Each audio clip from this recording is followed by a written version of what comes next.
Now, knowing you, I know that you're aware of the things that people are saying.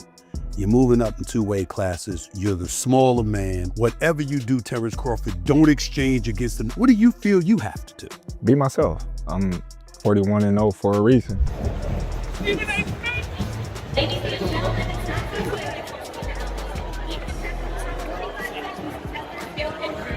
Mayweather was undefeated for the last half of his career. For the second half of his career, Mayweather never lost a fight. For more than 20 years, almost everyone believed his perfect 50-0 record would never be beaten.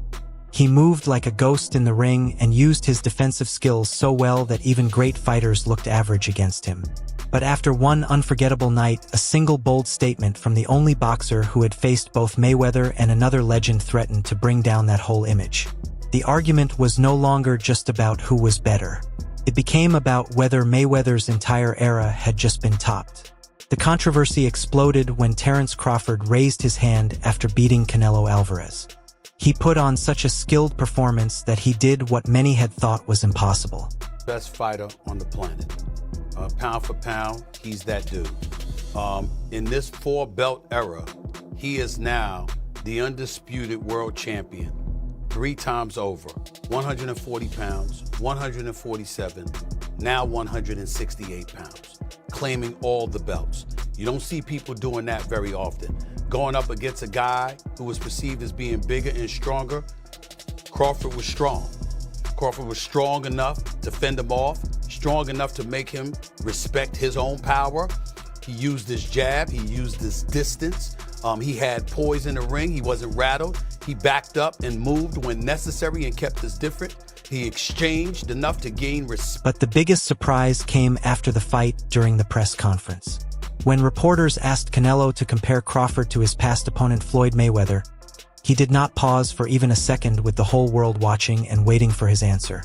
You can compare and contrast the fight between yourself and Floyd Mayweather Jr. and tonight's bout with Terence "Bud" Crawford, if you can. No, I think Crawford is way better than... These words came from the only fighter in the world who had been in the ring with both Crawford and Mayweather. So this was not just a simple opinion. It was a huge statement that shook the entire boxing world. That one sentence started a debate that had been building for years. And it soon pulled in a very strong voice as well. Stephen A. Smith watched from the side and was immediately grabbed by what he saw. Like many others, he thought Crawford would use his technical skills and fight from a distance to outbox the larger and stronger man. But that is not what took place. Coming into the fight, I had him winning by decision. I thought he was the superior boxer. I thought he would be able to take a punch. And as long as he didn't stay there and exchange with Canelo, I thought he could do it. What surprised me is that there were times during the fight, he did stand there and exchange with Canelo and took it.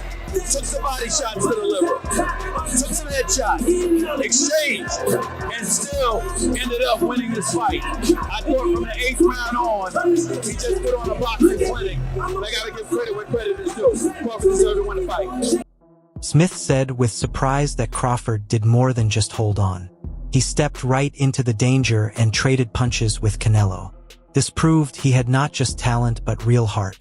As Smith explained, he did not expect Crawford to stand in there and trade shots and survive. But he did that many times, and that is why he deserves a lot of praise. Smith even broke down the fight round by round. He said after 9 rounds, he had it 5-4 for Crawford. Then Crawford put on a boxing masterclass and clearly won the last 3 rounds. He took Canelo's power and hit back. He succeeded in moments where a smaller fighter should have fallen apart. Crawford is a special fighter because he's got a mean streak. He doesn't back up from anything. He's usually the superior boxer in the ring. He finds a way to win.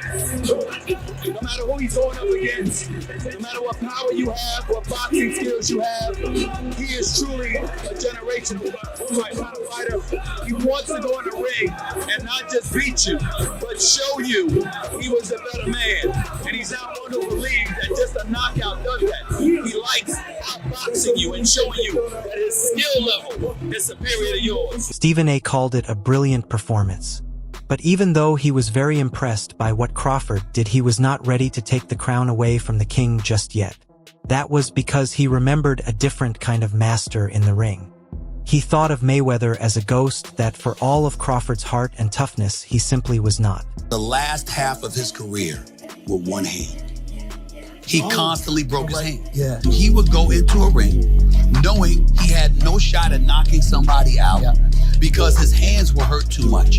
And literally walked in the ring and said, I'm going to embarrass you and humiliate you by showing the world you. This is where Stephen A. Smith drew a clear line. He made a very important distinction that shifts the whole debate. He reminded everyone that Floyd Mayweather was a puzzle on defense. He was like a magician whose main aim was to win without taking punches. Because his hands were famously fragile and hurt for much of the second part of his career, Floyd knew he could not depend on knocking people out. This was not just an idea. It was a well-recorded and proven problem. I'm gonna take him out about the 8th or 9th round. And I said, your hand's always broken.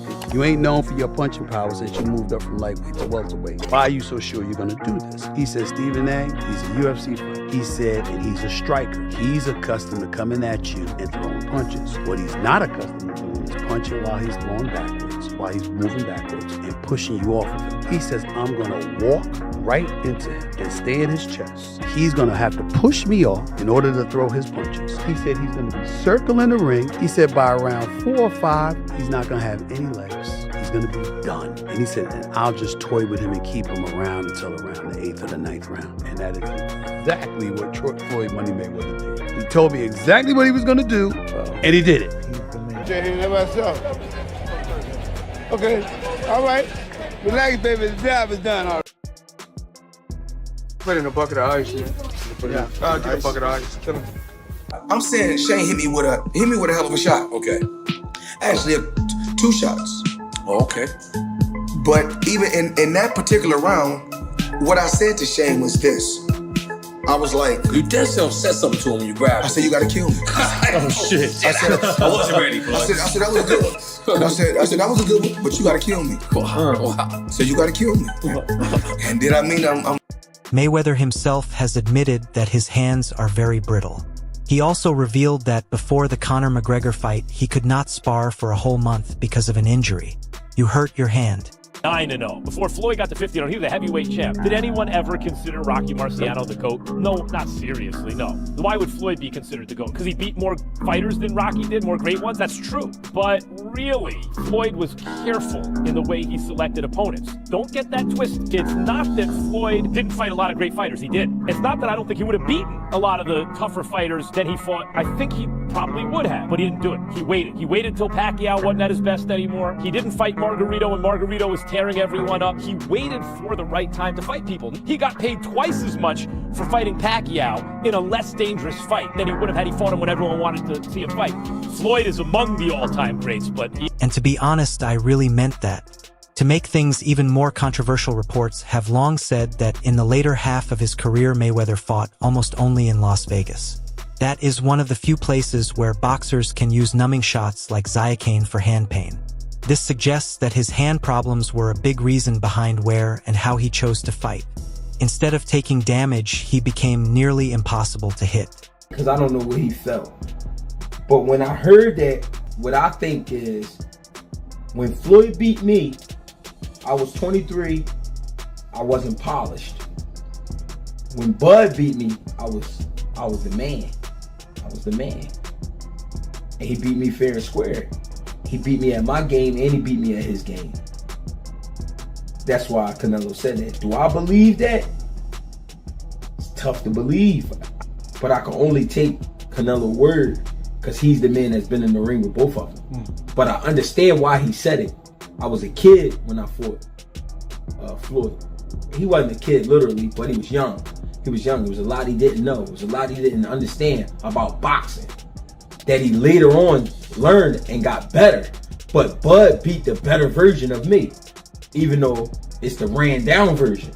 I'm saying that because it is some wear and tear there with Canelo. I've been saying it the whole time. When a guy got almost 70 fights in current time, with all those big camps he's been doing and all that, trust me, it's some wear and tear there. I'm not making excuses for Canelo. I'm just saying I don't know. That's what it gives it that air. I also think you got to remember when you talking about a Mexican fighter, they big on punishment. He might also feel Crawford punches harder than Floyd and took more chances than Floyd took. Floyd really was super speed that night. Everything speed, and it irritated Canelo because Canelo couldn't do what he wanted to do, and he looked nothing like himself. Like I said, I think it was just times where Canelo felt like, damn, I could have had him. With Floyd, I think he felt like paralyzed. Like, damn, I can't catch this motherfucker. He too fast. But with Crawford, I felt like he maybe was saying, damn, I could have, if I would have threw this, or if I would have did that. You know what I mean? Because it was times Crawford sat there and caught a punch and countered back. You know what I'm saying? He let Canelo throw, like, go ahead, throw your shit. He caught that shit, boom, he come right back with the hook. The same shot he caught Earl with. He was touching Canelo with some of that same shit, man. And it was just like, and it was times where Crawford was imposing himself on Canelo. He was stepping to Canelo at times. He didn't do it the whole fight, but I'm just saying it was times he stepped to him. Floyd did too, but Floyd just was so fast, so much faster, and the education was like totally different. Like when Canelo fought Floyd, Canelo was in middle school. He wasn't even, you know what I'm saying? Floyd by that time was already a Harvard graduate. You know what I'm saying? Floyd Mayweather was such a magician defensively. And we have to look at Floyd Mayweather in this regard. Once he moved up to welterweight, his hands were always damaged. So he kind of knew he wasn't going to be able to knock you out for the most part. And still, he walked into the ring and put on masterful performances because he was so superior skill-wise and defensively. You can't say enough. Tonight with Crawford, for example, we saw him take a punch on several occasions. With Floyd, we didn't see that too often because the same idea was repeated by trainer Greg Hackett. He argued that the Floyd Mayweather who faced Canelo was a complete boxer with a very solid and refined style. He then contrasted that with the more aggressive direct approach that Crawford used against Wilder. It's the title. It's what else? It's everything. He got everything. And I'm coming to get it. And when you beat him, you'll have everything? That's right. Crawford, on the other hand, took punches from Canelo. He showed that he had a strong chin and real toughness. But in Stephen A. Smith's view, the fact that he had to prove that was exactly what set him apart from Floyd. Before the argument could get even more intense, many people pointed to a simpler truth. The two fighters came from different times. This was not only about ability, it was about different eras. Terence Crawford himself admitted this with a lot of respect. He said, Floyd is the best fighter in his era, and I feel like I am the best fighter in my era. Remember, Canelo that time was a razor-thin decision. Floyd won, majority decision. C.J. Ross had it with what a lot of people had as a draw. And then the other two judges scored it for Floyd, of course. And that was a Floyd at the top of his game with a very green Canelo with very little experience, and he still took him, into deep waters. So yeah, what was Canelo? What, 20-something? 20 what? 23, 25? Yeah, he was. Very, very young in the game, obviously. Very young. He had more fights than Floyd, and he lost. Yeah, but a man that was 30-something years old, 36. But Floyd was clearly at the top of his career, and Canelo had fought a lot of people, but How you at the top of your career in your prime? You in your prime. Terence Crawford has an incredible accomplishment on his record that Floyd Mayweather never even got close to. Between Terence Crawford and Floyd Mayweather. We've even had the conversation to go as far as who would win in the fight between Terence and Floyd, and I truly don't know the answer to that question. I do. You do? Yes. Yeah. Who will win that fight? Floyd. Floyd will win that yes, fight. Yes, sir. I love you, Terence. Always figures it out. Yeah, yes. he's a chess master. Yeah, his IQ in that shit. The funny thing about it is Terence has been the only other guy that people can say he always figures it out. Yeah.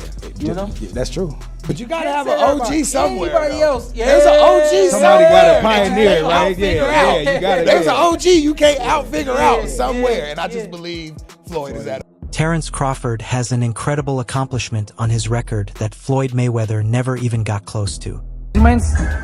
He's three division undisputed. Moved up 2 divisions to beat Canelo. So he's probably he's accomplished more than Mayweather for sure. Mayweather never became undisputed, but that doesn't mean he's better than Mayweather. I think in a fight at welterweight, Mayweather in his prime would beat Crawford, and Pacquiao in his prime would probably beat Crawford. This way of looking at things adds an important layer of detail. It suggests that greatness is not a single straight line, but rather a title that belongs to the specific era a fighter rules. Making the comparison even harder is the difference in age. Floyd's own uncle Jeff Mayweather argued that Floyd was already 36 years old and past his best when he fought a young Canelo. That detail makes it very hard to directly compare that fight with a prime Crawford taking on an experienced Canelo. Justified the reward. It's wild, because like if you look at Floyd's resume, it's much deeper than Crawford's. And Floyd was faster and he had a better defense and all that stuff. But Floyd picked and chose when he fought guys, especially once he left lightweight. He wiped out the junior lights, bring him. Lightweight, he jumps up to Jose Luis Castillo first thing. A lot of people think he lost the first fight, then I didn't, but then he won the rematch. But once he left lightweight, he was careful about when he fought guys. So even though his resume is deeper with names. But this approach has also been criticized by the newer generation. Current star Ryan Garcia gave a surprising opinion. He said Mayweather became very skilled at knowing when to fight someone and when not to fight someone. Garcia accused him of making the sport worse by staying away from boxers who were in their absolute best years. Skid Ryan Garcia. Tank got his followers from kicking ass. Ryan Garcia got his followers from YouTubers. There's a difference. So you want to be a YouTuber or you want to be a fighter? Tank is a fighter. How did Gervonta know that my rib got separated while I was in the fight? Or before the fight? How do you think they got the information? You got to pay. Who do you think told me that they paid? So I know how much money it takes to betray Ryan Garcia. Crawford, on the other hand, has been like a powerful force ready to take on any opponent to show he is the best. In a matchup where both are in their prime, the physical numbers are clear. Crawford is 1 inch taller, but more importantly, he has a 3-inch longer reach. That is a big factor in a technical boxing match that even a prime Mayweather would have found hard to deal with. His record is strong, but it has been carefully chosen. For years, fans and critics watched him call out the top fighters willing to face anyone to prove he was the best. It would have been a tough fight, but I think Crawford would have had the edge over Mayweather because of the long arms and because he's bigger. But Mayweather's definitely technician. I mean, like Crawford said, Mayweather has his era, and Crawford. And Pacquiao in his prime would probably lose to Crawford. But Crawford has actually done more. By beating Canelo, he became the first male boxer in history to become the undisputed champion in 3 different weight classes. That win was so huge that one of modern boxing's most powerful figures, Turki Alalshik, immediately called Crawford the fighter of the century. To make this achievement even clearer, while Mayweather won titles across 5 weight classes, which is amazing, he was never the undisputed king holding all 4 major belts in any of them. Crawford, on the other hand, collected every single belt in 3 separate weight divisions. That is a strong contrast that says a lot about their legacies. This was not luck. Came from careful planning. Crawford later shared how hard his training camp was. He said his team focused entirely on building strength so his body could handle whatever attack Canelo brought. This achievement puts Crawford's name in the record books with a unique honor. It proves he ruled entire divisions in a way that even the great Money Mayweather did not. But the differences in their careers were not just about the belts they won. It was about the paths they took to get them. Floyd Mayweather was more than a fighter. He was like the CEO of his own legacy. As analyst Max Kellerman pointed out, once Floyd moved up from the lightweight division, his career became a perfect example of smart matchmaking. We're switching the bat. Huh? We're definitely switching our bat. What? What you mean? No. Don't stay with Canelo. We're going Crawford. Be saying that. All right, everyone. Stay tuned for the latest in boxing news, highlights, events, and stories. Subscribe to and turn on notifications so you never miss an update. Be sure to watch our other videos too. Until next time, take care and stay safe.